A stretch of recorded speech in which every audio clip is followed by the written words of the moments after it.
name is Steve O, coming to you from tropical Singapore. My good friend Mike Dorfman, the owner and founder of Tetrogen, reached out to me recently and asked me to connect into the health and wellness community here in Singapore to find out exactly how they're approaching weight loss in this part of the world. I've put together a series of interviews which I hope you find informative. I had a great time making them, and I hope you enjoyed them too. This series is brought to you by Tetrogen, the 100% natural plant-based supplement that helps you to combat leptin resistance. To get a 10% discount and support the series, please use this link and promo code SOHEALTH.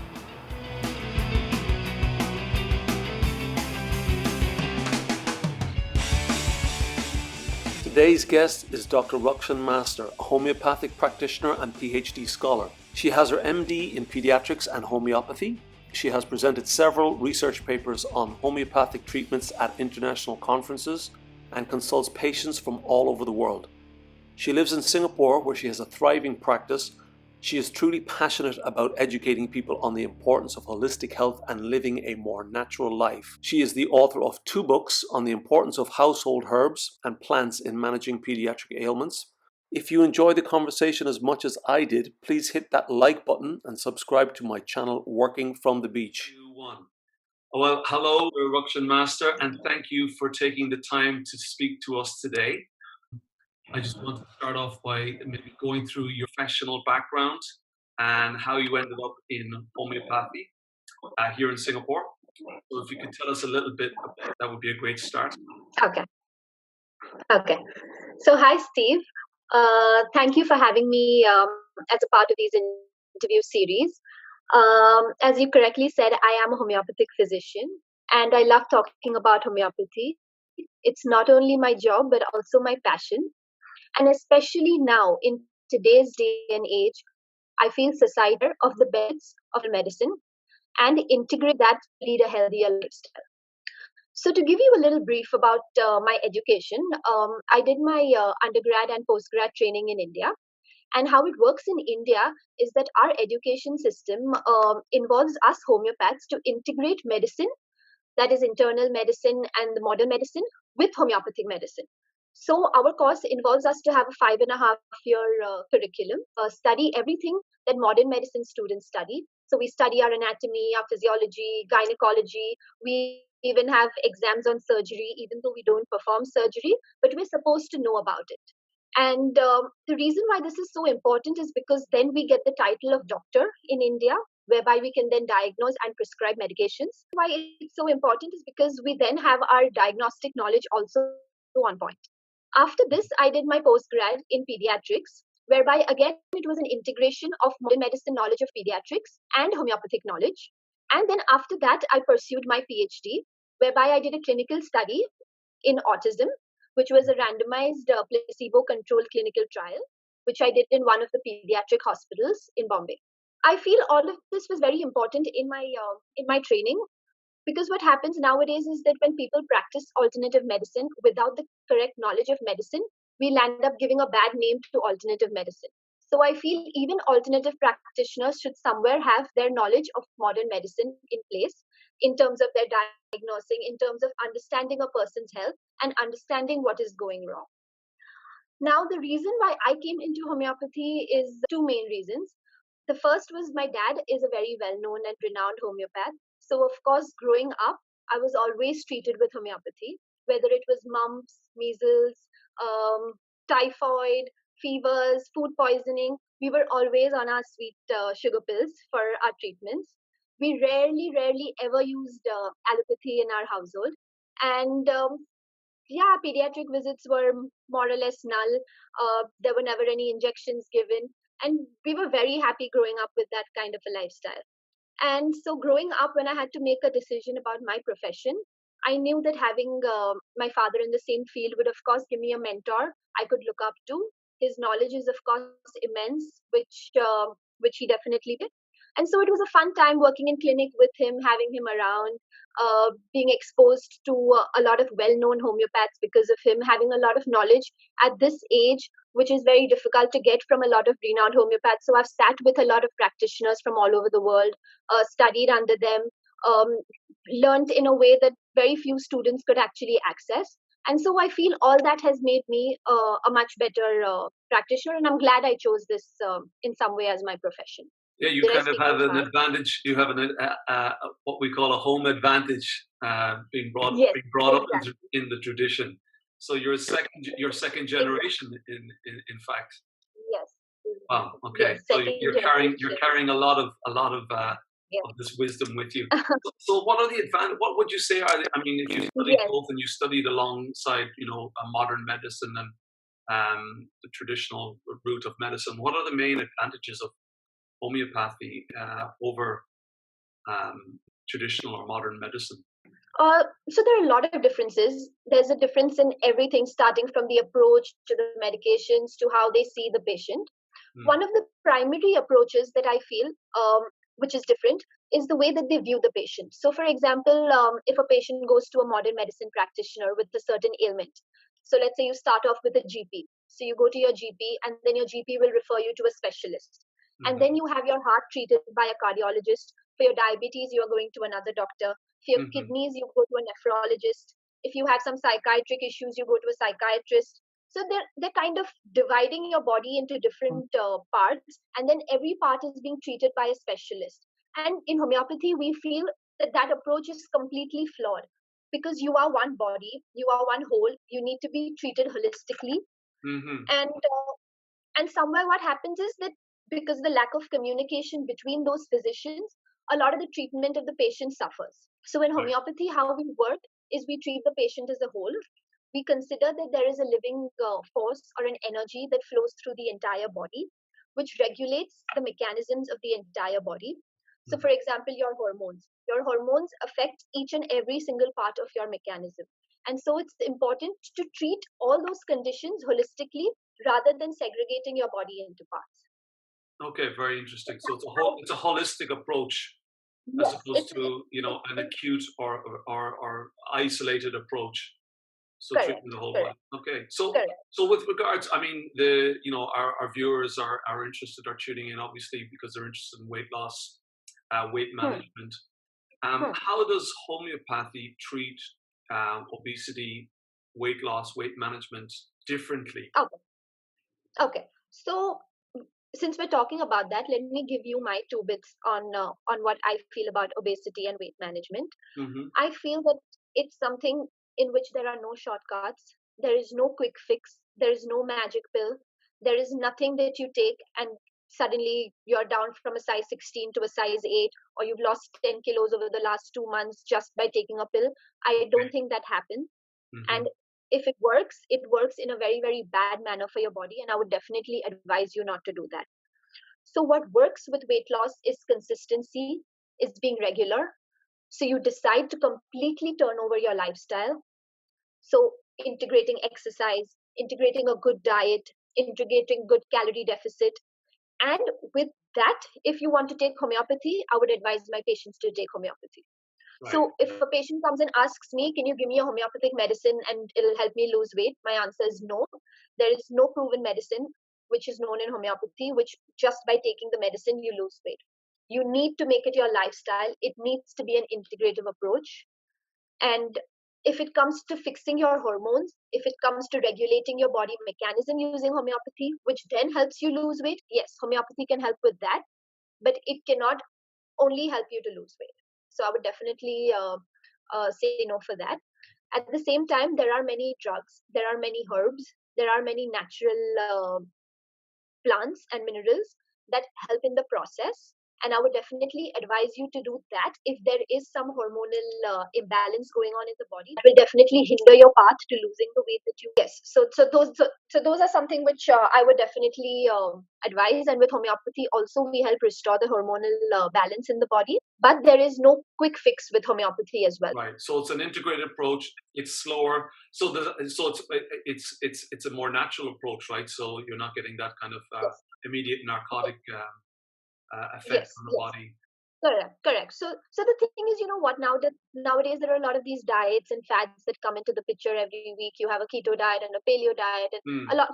And I feel that there are new diets and new regimens getting introduced on a day-to-day basis. So even though I feel like they work for a handful of people, they do not work for the majority of them.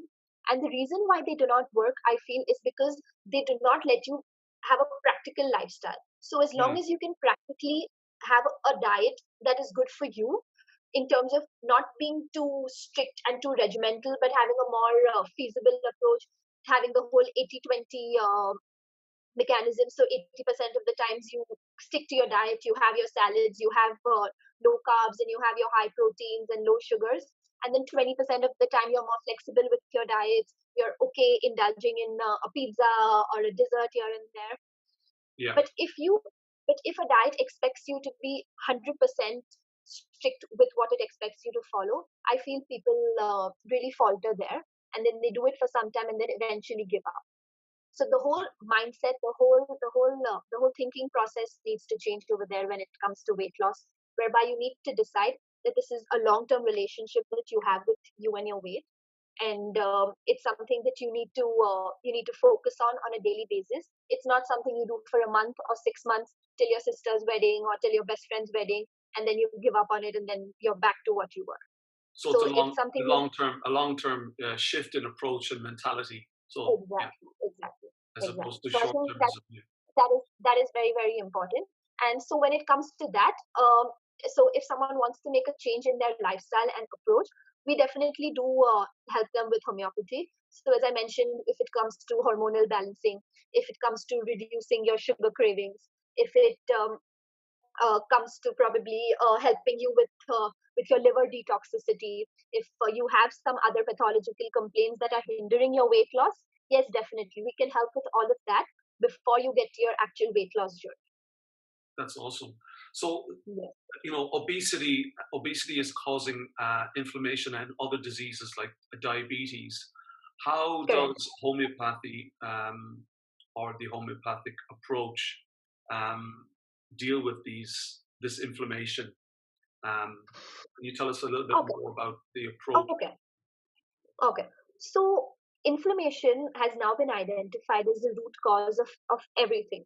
So anytime that there is inflammation on your body, you are bound to get a number of other conditions because of the inflammation. And then what happens is when you get those conditions, that again increases the inflammation. So it's like a whole cycle that gets formed. So the inflammation causes the disease, which again worsens the inflammation, which causes more disease. So the root cause, and I would suggest the root target of any treatment should be to reduce inflammation as much as possible. Now, as we are more and more aware, we realize the number one way to do that is to eat healthy. So a lot of the things that we put inside our body are pro-inflammatory. So there are a lot of food items which have been identified, and I would suggest cutting those down would be the first way to reduce any inflammation in your body, which would thereby reduce any disease that is persisting in your body. Now, what happens with obesity is that obesity is known to be a risk factor for a lot of other conditions. So they've identified as a risk factor for osteoarthritis, for heart conditions, for diabetes. And now there's a study which is done which even shows that people who are more obese with a higher BMI are more likely to get cancer as compared to those who have a normal BMI. So your risk for cancer also increases with that. So I would suggest reducing obesity, reducing inflammation would be a good and a quick way to get yourself safe from getting all these conditions. And age also, I believe, plays a very important factor in that. So when you're at a particular age, it's much easier to reduce your inflammation. It's much easier to go back to a normal BMI. It's much easier to not be labeled as obese. Whereas the older you grow, the harder and tougher it gets for you to be able to do that. So when does it? So at what age is it too late for people of my age? So What's the optimum? I wouldn't say there's any age at which it's impossible, but it just gets harder. So let's say a person who is in his 50s who's trying to lose weight, it's much harder for him as compared to someone in their 20s and 30s. Right. Okay. So basically, as we get older, our metabolism, we're slowing down. Yes. So we're slowing down. Correct. We're slowing down. Our body's aging. Our cells are aging. It's just that much more harder. Yeah. So is there, and in homeopathy, is there an approach to helping to increase our metabolism, or is there workarounds or natural remedies that can help us or assist us? So there are a lot of natural herbs that are present in the market right now. Green coffee extract, and there were raspberry ketones that were doing the rounds. And there's African mango that's there, and so there are a lot of these herbs that are present. Mm, And as I mentioned, the only way that these would work is if you integrate them with a healthy lifestyle. right. Just taking those herbs will, of course, be of no benefit, but taking these herbs in conjunction with turning your life around, you'll definitely see better results than you would with just turning your life around. So they definitely add their value, and they definitely benefit, and they would definitely help regularize your body in a certain way. I mean, is it safe to take these natural herbs and plant medicine? Um, do you wait, or is it a solution for when you have a problem, or can you take them, let's say, in a preventative or prophylactic way? Okay, so with homeopathy, how it works and the benefit of it is that it works in both the ways. It works as a prophylactic and it works as a treatment when the patient is diseased. And we've actually had evidence of it since a while now. So even in the epidemic, so even in the current epidemic of coronavirus, or in the previous epidemics of your swine flu, or in the 18 and 1900s when there were epidemics of scarlet fever and cholera and those sorts of things, homeopathy has in fact proved to be much, much more beneficial in treating the epidemic as well as preventing and protecting those who are more prone to getting infected by the epidemic as compared to modern medicine. And we have documents of those where when there was a cholera epidemic which happened in America in the 1900s, Yes, the homeopathic medicine mortality rate was about 2%, whereas the allopathic hospitals showed a mortality rate of about 40 to 50%. right. So Okay. so definitely helps in protecting you. I in my pediatric practice, I have a lot of mothers who come to me and who want medicine for their children because when they go to school, they're more prone to get cough and colds and pick up a lot of infections from school from other kids, especially your childhood, your hand, foot, and mouth disease, and your viral infections, and your chicken pox and measles and things like that. And so mothers want to protect their children and they come to me for that. And homeopathy helps beautifully. So they reduce their tendency of catching these infections. You have a better attendance rate at schools, better concentration of the kids in school. They perform better. So we see a lot of benefits when it comes to that. So it's a very good preventative, and it would appear that these it helps not just with the actual disease or infection, but also boosting Yes. immunity. Also as yes, definitely. So the way that homeopathy works is it helps you with your immunity. So previously when we were talking about the main differences between allopathy and homeopathy, or Mhm. modern medicine and homeopathy, Yeah, again one of the key approaches which homeopathy takes is we also try to understand the psyche. So we don't only give importance to your physical symptoms, but we also give importance to the mental state. So again, brings us back down to the whole concept of being holistic medicine. Your mind isn't different from your physical body. So we also give as much importance to that as we give to your physical complaints. And recently, I came about this study which talks about psychoneuroimmunology, which is how your psyche affects your neurology, which affects your immunology. And mm. there are actual studies, clinical studies done on animals, done on cellular levels, which show that how a person who is stressed, a person who has negative emotions, can lead to having a much defected immune system as compared to someone with a normal psyche, or someone with positive emotions. And there Yeah, have been loads of I was studies reading done about on it. that recently. Yeah, I mean, I guess a lot of us, including myself, with this lockdown being extended, Exactly. it's mentally quite taxing. So I Exactly. think a lot of people, in this unprecedented time, are finding it Exactly. difficult to just mentally. Um, so basically, you're saying the approach, and this is quite interesting. You're saying that you're also looking at the psyche and the mental wellness. Yes. So how I mean, so when you talk Yes. about homeopathy, is there like a happy pill, or how Yes. do you treat the So, psyche so with remedies? So what happens is we give one medicine. So let's say you come to me with a headache, with probably eczema, and a tendency to catch cough and cold. You don't necessarily have to have a psychiatric complaint in your history. But Right. when I talk to you as a homeopath approaches your case, we take down these physical symptoms, we note down in detail the headaches, the causations, what's making it worse, what's making it better, even with the Mm. skin complaints and so on. And then we also simultaneously ask you about your personality, your nature, your emotional history, how you react to situations, whether you're just to basically gauge and understand how you are as a person. And then eventually we take that into consideration when deciding the medicine for your eczema and your headache. So it all Mm. works as a whole. There's no separate medicine which we give for your headache, separate medicine for your eczema. We believe that the causation of all of this is much deeper, and there has to be one medicine which will attack that causation and which will restore health and give you your immunity. Okay. Awesome. So, if we track back a little bit to the mental aspect of it, let's say you know you're doing very well, you're very healthy, um, and you have a routine, and you don't have any weight issues, and now through this lockdown, you're maybe struggling mentally. You're going, you know, you may be going to food as a comfort, you know, looking for those Correct. daily treats to make make Correct. make it soften the hardship. Um, you know, is there techniques or is there an approach that you can recommend or that you have seen work to get people out of that rut, like to treat that type of um, that funk or I don't want to use the word depression, but I mean there are a lot of people obviously suffering with depression through this.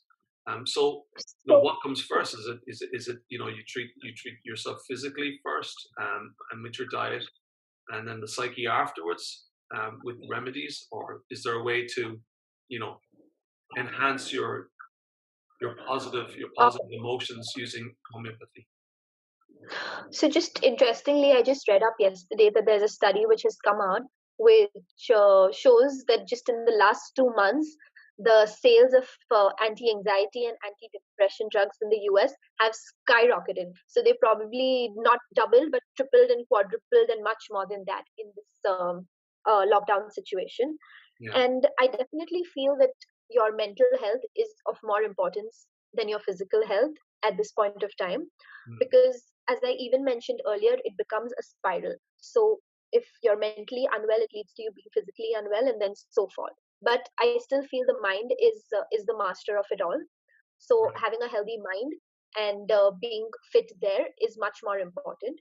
So if it means probably in these unprecedented situations, you giving into a craving here and there, probably not doing it 80-20, but doing it as a 60-40 or a 70-30 is okay, as Right. long as you understand and you know what you're doing. So you could probably what you could do from your end is probably not get too many snacky items home. When you go to the supermarket, be aware of what you're picking up to take home, because if it's at home, you're probably more likely to indulge in those treats. And another thing which I find useful advice to give my patients is to always note down what you're having and plan your meals. So when you know what you're eating and when it's all written down there, it's much easier for you to know exactly when you've cheated and when you've had a healthy meal. Right. So sometimes we tend to forget, we were like, oh, we haven't had this Yeah. in forever. And then we go back and we're like, oh, we just had it probably like two Yeah. We days lie. back or We 3 days lie to ourselves, or at least I do. You know, we lie to ourselves. Exactly, exactly. So I feel like just documenting it down and noting it down makes it much Well, easier. diary. So that you recommend a food diary, but this is all very good, practical, Yeah, actionable yeah, advice. I would definitely recommend that.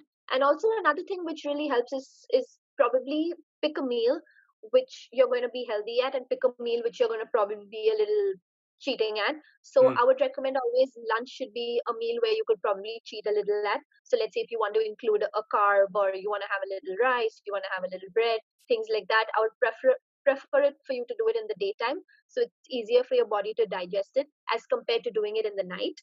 Okay. um, so probably just stick to your salads and things like that when it comes to dinners.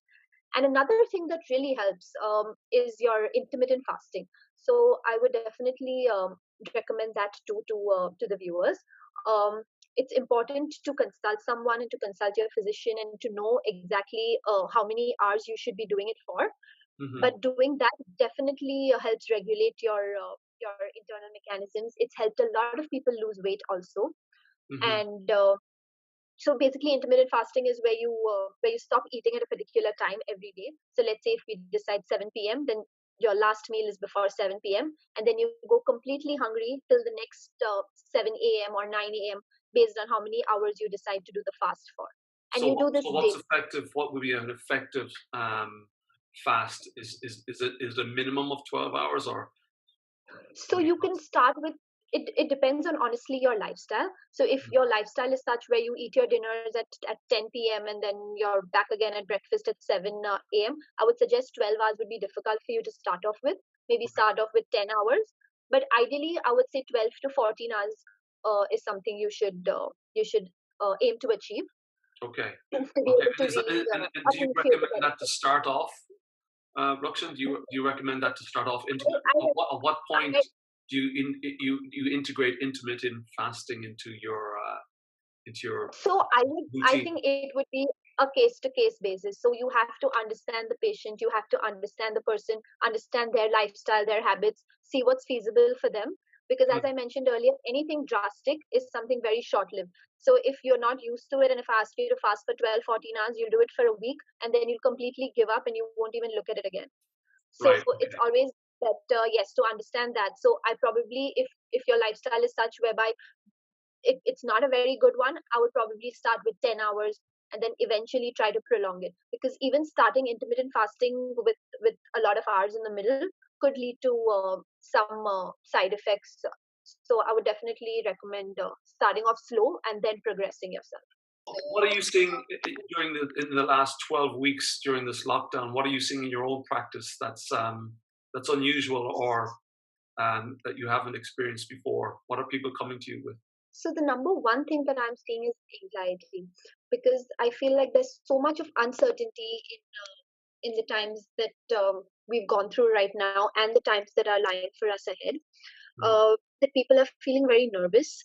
They're feeling insecure, especially parents are very unsure about their children's future right now.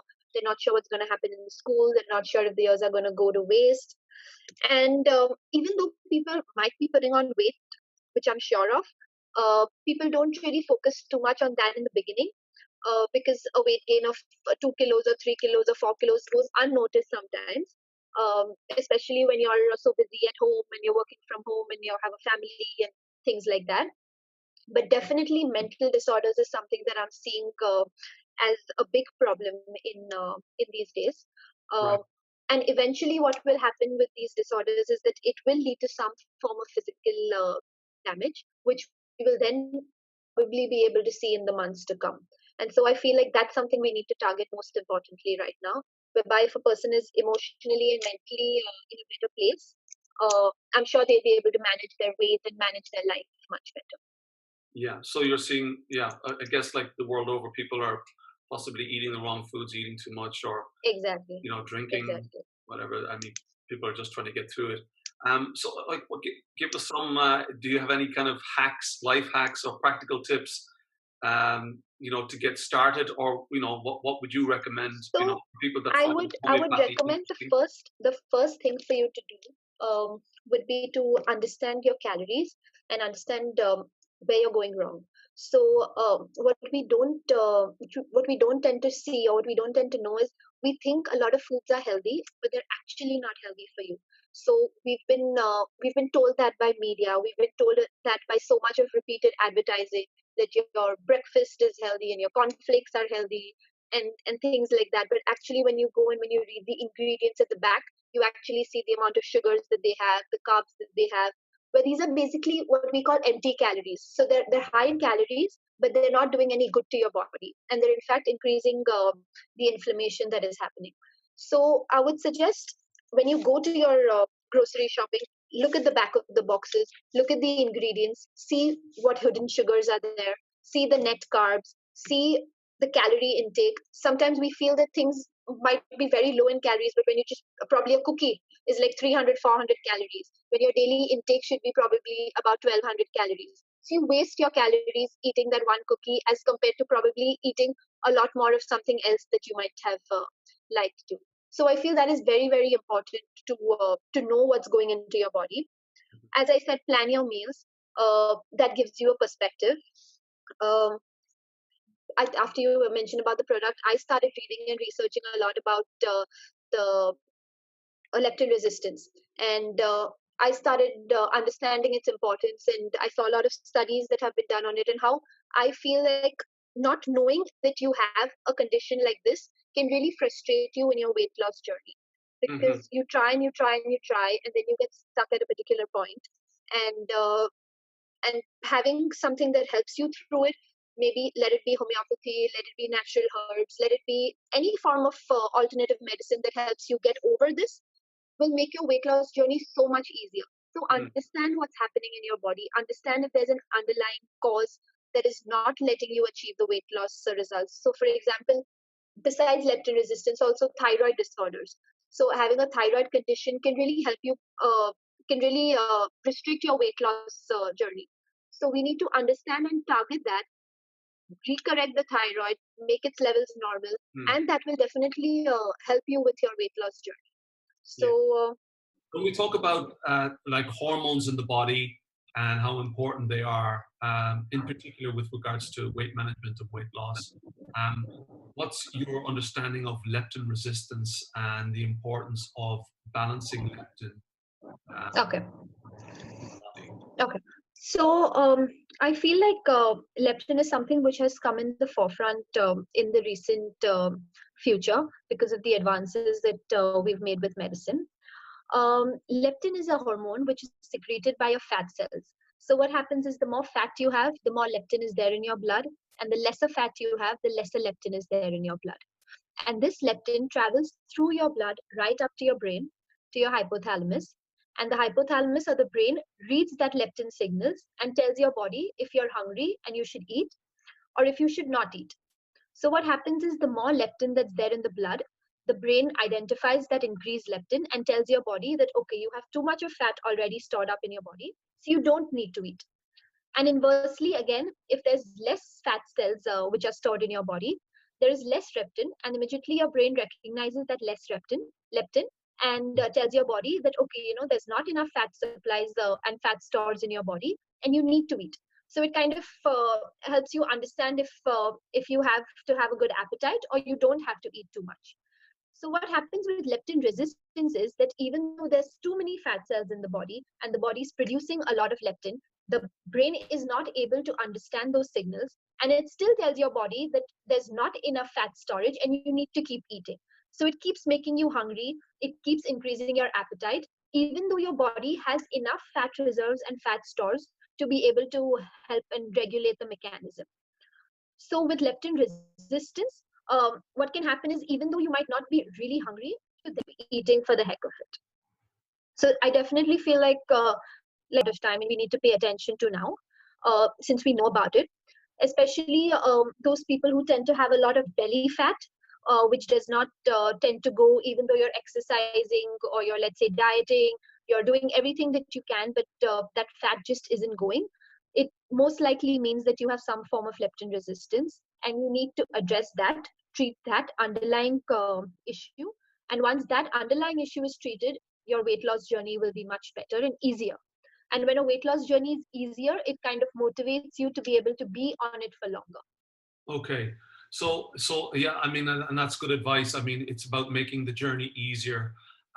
Exactly. I know that the Tetrogen approach is very much, Exactly. as you said, an integrated approach with exercise, diet, and then using natural herbs to make the journey easier. Correct. And Correct. specifically targeting. Because if something's easy, it's much better to stay on track, rather than, even when I mentioned about those extreme diets and things like that, things that are difficult, we tend to do it for some time, but we're not really programmed that way. We want to do something that comes easy, that's a way of life. So so definitely taking these kind of supplements that help you balance your hormones, which make your journey then easier, is definitely going to boost the morale of someone who's really been at it and trying very hard to lose weight, but not being able to achieve the results because of this. Of course, yeah, we're all lazy by nature, right? So it's Exactly. about trying to Exactly. create those healthy habits, Exactly. rituals, Exactly. and I suppose build Exactly. in those standard Exactly. operating procedures into our life so we can live a healthier and happier life. Tell me a little bit about what are the trends that you're seeing? Because obviously you're up to date on what's happening in homeopathy, but as regards the integration of natural medicine and homeopathy into the traditional or modern medicine world or allopathy, Okay. what trends are you seeing? So I'm seeing kind of mixed signals. So in a way, there is a strong opposition that comes from modern medicine towards alternative medicine, and Right. the only reason they do that is because they know that our medicine works. People are seeing results. People are leaning more and more towards alternative medicine. Alternative medicine has become a big industry. Even your supplement and your vitamin industry has become almost a $100 billion industry now in the US. So people understand the importance of things. People understand that they need to shift their approach to a more natural and alternative medicine lifestyle rather than just pumping their body with drugs. But at the same time, what happens with modern medicine is that there's such a rich body. They have so much of funding. Pharmaceutical companies are the richest companies ever. So they divest a lot of their monies into these false publicity, false marketing, false advertising about alternative medicine. And a few people still fall prey to that. So a few people will still believe what media is telling them. They still don't understand the value of alternative medicine. But I definitely see an upward rise. I definitely see more people being aware of it as social media's improved its presence, as we now have internet on every phone to do our own research. We don't have to rely on what a newspaper headline tells us. So things are changing, but nevertheless, we still have a long way to go to be able to reach the platform that we want to reach. Okay, okay, interesting. And Yeah. can you give us an example of how homeopathy is being used in the mainstream, or any homeopathic Oh, remedies that people mightn't realize are oh. homeopathic? So we have a lot of common medicines which are used in every household. So we have your calendula, which is very famous. It's used as creams and as lotions, and people now understand the benefit of it. So it's just a plant which we also use as our homeopathic medicines. Arnica, I believe, is also very famous. So a lot of people know that if they have any injury, they turn to arnica, which is Hmm. also a plant. Yeah. There are a lot of herbs and plants in our homeopathic medicine, which we use as medicines, Right. and their extracts are also used as other drugs in allopathic medicine. So, for example, let me give you the example of a simple drug like aspirin. So, aspirin is something which we use to help break down clots in our body, but it's Mhm. actually made from a plant, and that plant is used as a remedy in our materia medica, in our literature, and we Okay. use it to treat a lot of circulatory disorders. All right. So that's something. Another very common example, which is now relevant in today's day and age, is your quinine or your hydroxychloroquine. So your quinine, which is used for malaria, is also used as China officinalis in our literature, which we also use again to treat malaria and to treat other anemias and other circulatory disorders. So that's like the Um, ingredient in tonic, right? So when you're having your gin and tonic, the tonic exactly, the tonic has the exactly. It quinine in it. contains quinine. So are Correct, you telling correct. everybody to drink gin and tonics? So the first thing my husband actually said when he heard about this was, we should start drinking gin and tonic and we're safe from corona. But no, you would need to have about 10 or 20 tonic waters in a day to equivalent one dose of the And then 20 quinine gin that and is tonics. Okay. given to you, That's a yeah, a day. party. Yeah, that's a party. Uh, so another very important medicine is Taxol. So Taxol is a chemotherapeutic agent which is used for breast cancer, it's used for lung cancer, it's used for ovarian cancer, and it's present as a plant called Taxus baccata in our literature, Mhm. and again used very well for cancer patients. So what's happening is that modern medicine realizes the value of plants, they realize the value of these herbs, but they want to make it their own way and sell it as their own drugs rather than giving credit to a science that's already using it for the past hundreds of years. Yeah, you're kind of seeing that already with CBD, right? You know, the CBD Exactly. trend. Yeah, Exactly. I guess that's the nature of big corporations. They're trying to jump on something and trying Exactly. to license it or own the IP around it. But yeah, it would appear that there's plenty in nature that we can rely on. Exactly. There is and what happens is that trends in medicine keep changing. So what happens is today they say something, tomorrow they say something else, day after they'll probably again change their view. So it's all very driven by what's going to make them more money. Whereas with alternative medicine, what happens is our laws, our medicines are all defined by nature's law. And nature is something that remains constant. It's the same as it was yesterday. The sun rises from the east and it sets in the west. Those laws are fixed. So even with homeopathy, what happens is because we are based on nature's law, we have a lot of nature's law of cures which are integrated in our practice. Our philosophy works a lot around them.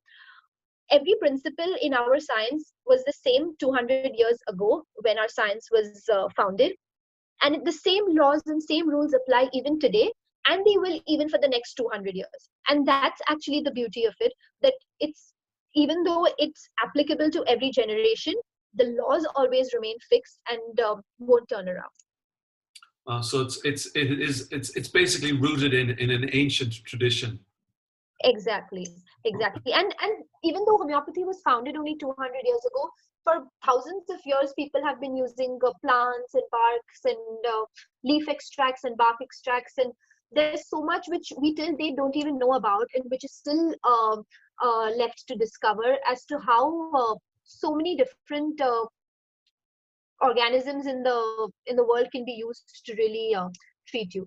So with homeopathy, how it works is we not only use plant extracts, we use animal um, abstracts, we use minerals, we use your elements, we use everything that is available in nature to help us with our medicine. So we even have medicines in homeopathy made from the milk of cows, we have it made from the toxins of snakes, we have medicines made from all these different sources which work beautifully. So for example, a snake toxin, which is used in our homeopathic literature, has helped patients. So my father actually treats very severe conditions. So he treats coma patients in the hospital, patients who are on ventilator support and things like that.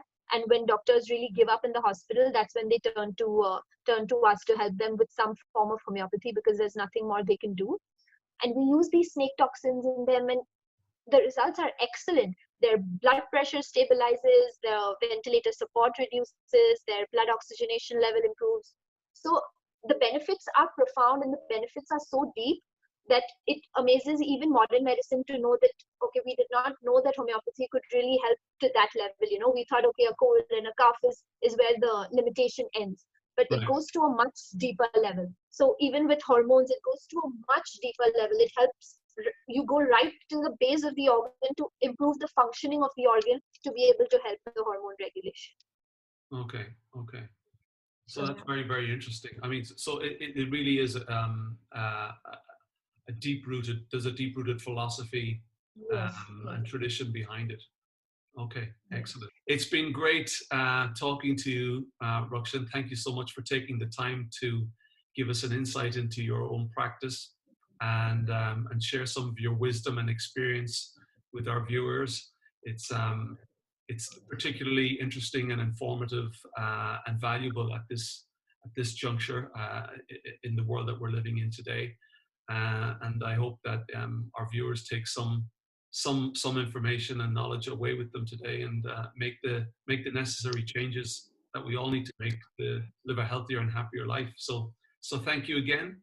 So Rukshin, if people want to learn more about homeopathy and about your practice and are based in Singapore and want to meet you, or maybe I don't know if you do online consultations, how can people get in contact with you? So yes, I do online consultations. The best way to get in touch with me is through my email, which I will provide you the details of.